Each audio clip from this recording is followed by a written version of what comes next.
We all want to be happy, but we go through so much of unhappiness to get those streaks of happiness. Namaste. I would like to introduce myself as a nobody doing nothing, but I know that won't fly. My name is Bidhan. I'm a homemaker, a career banker, an entrepreneur, and doing multiple roles like any one of you. 2012 is when I chanced upon Upanishads, and it had a profound impact on my life. Since then, I have dreamt to bring the key aspects of Upanishads in a manner which is simple, relatable, and implementable in our daily lives. So here we are with a set of videos to make spirituality simple.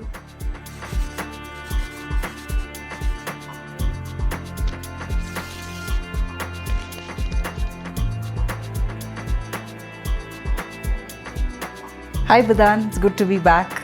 Hello Preeti. Hi.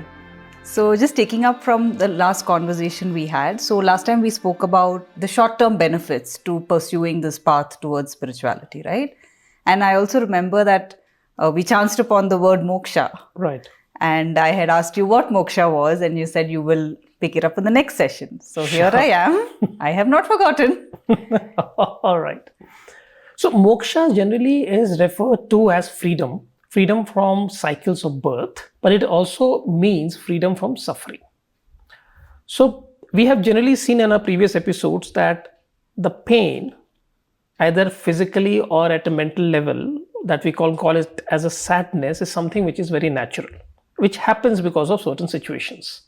But suffering can be on account of the way we look at life. And that's what we looked at Buddha's two arrows. Right, the story that you had mentioned. Exactly. So moksha is my ability to withstand any kind of a pain without suffering. And therefore moksha has to be seen in perspective of our purusharthas, which is in perspective of dharma, artha and kama. So let me just get this straight, okay? I asked you last time what is moksha, and you said something like moksha is just moho Shaya, and today you're giving me Purusharthas. Purusharth. You're giving me more words that I don't understand. I thought you made a promise that you're going to make spirituality simple, but you're going on giving us tongue twisters that we can't say. All right. So okay, fine. So let's look at it in a different way. Let's understand these Purusharthas in a much more simplistic manner. So let me ask you, Preeti, why do you do anything in your life? I don't know, for a sense of happiness, or maybe like a feeling of contentment, maybe. Right? So we do anything that makes us feel happy, contentment, sense of duty, or whatever we call about it, right? So tell me things that makes you feel happy. Oh, spending time with my family, my friends, good food, right. Going on a vacation. I'm going on a vacation soon, so that's in my mind. And yeah, I think doing well in my career, all of these things make me happy. These all things makes you happy? Yeah. So let us break this further. So when you spoke about going out and eating, having nice meal, spending time with your friends, spending time with your family, reading probably a good book, watching a nice movie, right? Any form of an entertainment, they give you a certain amount of pleasure. Absolutely. Correct? Yeah. That pleasure can be simply termed as kama. That we have 5 sense organs, and the sense pleasures that we get by doing certain activities is called kama. Okay. Right? No complication here? Yeah, understood. Okay. So if you see, you also like doing well in your career. If someone says that you're doing a good job, feeling relevant in what you're doing, so that is artha. Okay. Your ability to make money, because you need artha to take care of your desires. Karma. To take care of your karma. Okay. Right? So we enjoy kama, we enjoy artha, and those are our pursuits. We tend to do these things primarily. But is there anything else beyond your own self that you do beyond making money or making yourself feel better? I would say, I don't know if this comes under what you're asking, but I like to volunteer and like teach children who are like in the lower economic areas or in a government school. I like to do extra teaching there. Perfect. Okay. That's very nice. So you like to help others, and generally you see for yourself, you feel good when you're good to others. So be good to me. So point here is that there are things that we tend to do which is beyond our own needs, right? It could be basically offering prayers, taking care of your parents, right? Teaching children, donating for a cause that you relate to, aligning yourself with the higher purpose of for life. There are so many things that we do, which is not only for my own self, but it feels as if we are doing for others. Right. Even that makes you feel good, and that is called dharma. Okay. So not only you enjoy or you feel nice about sense pleasures, making money, but we also enjoy doing good to others. Right? So this is your kama, this is your artha, and this is your dharma. And if you see, most of our activities are aligned towards these three goals. Yes. Most of them. Yeah. If you basically reflect what you have been doing throughout the day, you will see most of them can be easily fallen into these three things. But there's a trap. The trap here is that all these three things are again dependent on something external. Okay. Like what we spoke about earlier, where it is dependent, where your happiness is dependent on something external. Absolutely. Okay. It is dependent either on you or on the people or on the situations. So let's take example of a karma that you may have of going out with a friend into a night restaurant. So here, first of all, you're depending upon your ability to maneuver through the traffic. Yeah. Right? Then your friend should also be in a good mood. Plus the place that you go, the food should be good, the service should be nice. So a lot of things needs to be aligned to make you feel good. Yeah. Even when you're trying to enjoy karma. So I suppose the same applies for your career as well, right? Absolutely. Like you have to have the ability to do your job. Yeah. You need to have a good relationship with your boss. Yes.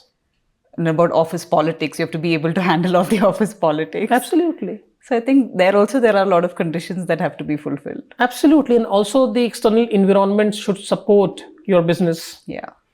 So there also you're dependent on something else. Exactly. And there's something very funny about it. Funny, why? We all want to be happy, but we go through so much of unhappiness to get those streaks of happiness. Wow. I think you've just summed up life in one sentence. Where we go through so much of unhappiness just to get, happiness. Okay. And then, of course, like we already spoke about, that happiness is also fleeting, right? Like, it's not permanent. Exactly. We want the next thing. Exactly. And you spoke about it last time, that it feels as if I get this thing in my life is sorted. But even if you get what you asked for, there is something more that we want. Wow. So not only this happiness is fleeting, it is also dependent. And that creates a whole lot of problems. Okay. Yeah, more to think about. But what about dharma? Dharma, is there also some condition to it? Is there a reason or unhappiness that is you attach to dharma as well? If you look at dharma in a slightly narrow sense, the way we look at it, because dharma in itself is a very big topic in itself. Generally speaking, when we do something good for others, there is slight amount of an expectation that tomorrow when you need that individual, the individual is going to stand with you. Or some kind of a reciprocation by even a thank you that you did this for me, isn't it? There is a hidden expectation. Also, for example, you are praying a specific deity and some kind of an untoward event happens to someone close in your family, which was unexpected. You will see that your faith for that deity or that God suddenly diminishes. If you see that it's extremely difficult to basically have an unconditional love or a complete seva mindset for anything that we do. And therefore, that expectation that we have even in dharma sort of backfires when those are not met. Okay. So So you're saying dharma is also conditional. It is. Okay. I mean, a lot of things we do with an anticipation of certain benefits that you accrue for whatever you're doing. That idea of a selfless service is very good. It's amazing, but it's difficult to implement. So not just getting something as in like not expecting reciprocation, but even expecting that little gratitude when you're doing something, you're saying that is also a part of it. Okay. Yeah. Any kind of an expectation which is inbuilt in anything good that you do for others is a kind of a transaction in itself, right? So dharma itself may lead to tremendous amount of pain, and we have seen enough number of people saying that I have done this for this person, I have made so much of donations, I have done this, I have created, but still see what has happened to me. Right. So dharma, artha, kama, all of them, if you see, have its own limitations. But there is something that one can do to make sure that you tend to remain happy and peaceful by tapping that inner essence. There is something inside us which we reach out to, which we tap. We will be in a state of a constant peace and happiness and be fine with things going wrong in dharma, artha and kama.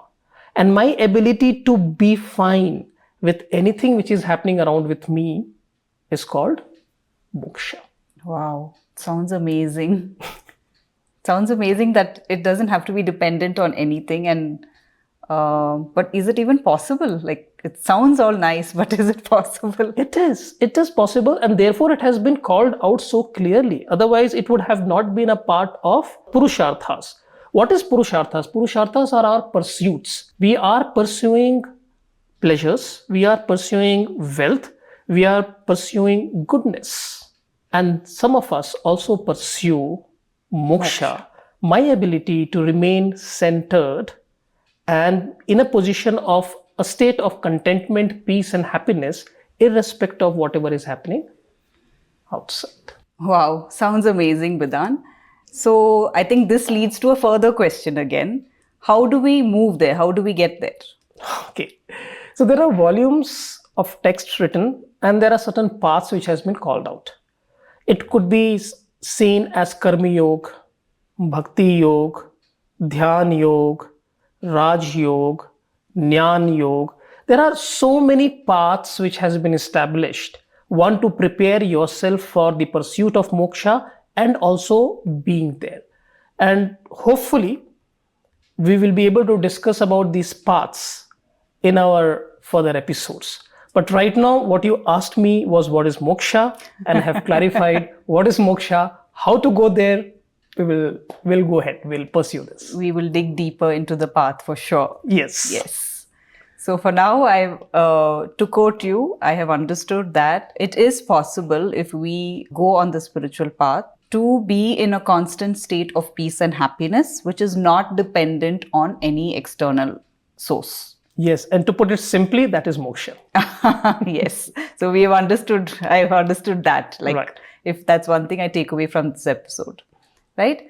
But I'm also wondering, right from the beginning of our conversation, we've never actually spoken about God. Oh my God. So where does God fit into all this?